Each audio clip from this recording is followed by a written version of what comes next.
আমাদের যে কার্যক্রম সেটি চলমান রয়েছে। আমাদের কাছে দূরপাল্লার যে বাসগুলোর ব্যাপারে যে অভিযোগ প্রতি বছর বেশি আসে, সেই অভিযোগটা এবারে আমাদের আসলে নেই বললেই চলে।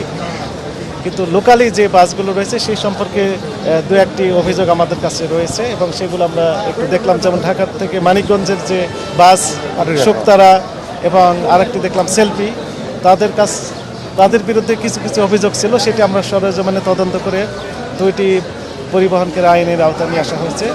তবে ওভারঅল আমাদের কাছে এবারের ঈদটা একটু স্বস্তিদায়ক মনে হয়েছে যে কোনো বছরের তুলনায়। এবারে অভিযোগ একদম নেই বললেই চলে। তো আমাদের যে ভিজিল্যান্স টিম সেটি Gabtoli bus stand, Mohakhali bus stand, Sayedabad bus stand, Abdullahpur bus stand, এই প্রধান প্রধান যে বাস টার্মিনালগুলো রয়েছে সেখানে আমাদের কার্যক্রম চলমান রয়েছে। ভোক্তারা যদি প্রতারিত হন তাহলে সঙ্গে সঙ্গে অভিযোগ দেওয়ার ব্যবস্থা রয়েছে। একই সাথে আইনের একটি প্রভিশন রয়েছে যে 30 দিনের মধ্যে প্রতারিত হওয়ার 30 দিনের মধ্যে লিখিত অভিযোগ দায়েরের বিধান রয়েছে।